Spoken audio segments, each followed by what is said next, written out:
Okay, this is from the homework 7.5 number 4, and this is a little tricky.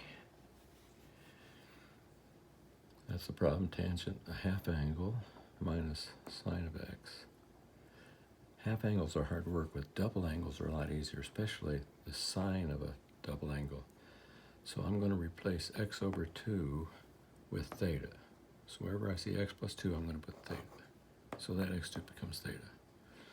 Now, if theta is half of x, x is twice as big as theta. So if you see an x, you put 2 theta. So I take x out and put 2 theta.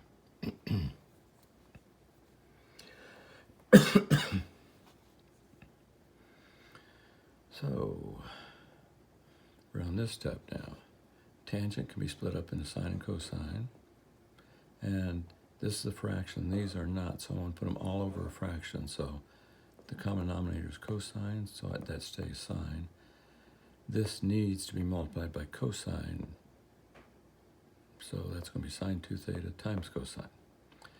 Now, when you're doing fractions, only the top has to be 0. So we can ignore the bottom. I'm just going to drop it off and set the top equal to 0.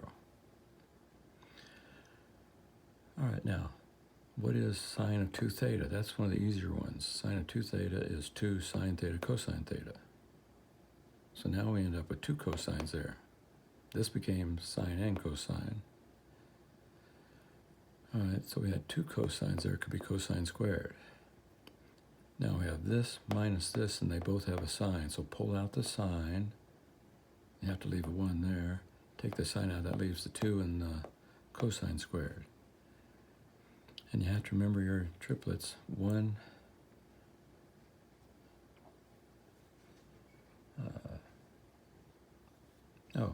it's this times this equals 0.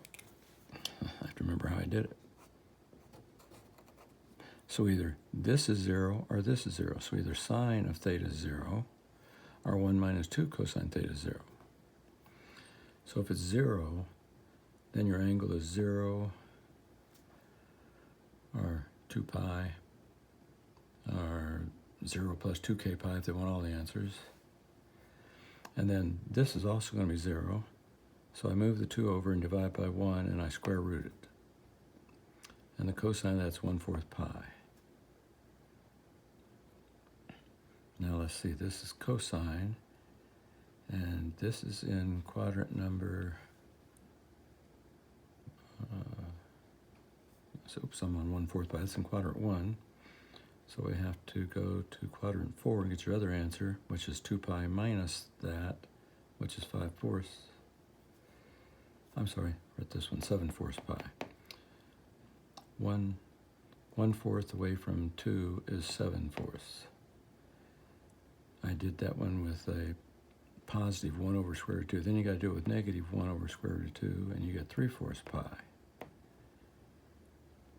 which matches up with 5/4 pi. That's in the first quadrant. This is in the fourth quadrant. That one was a tricky one.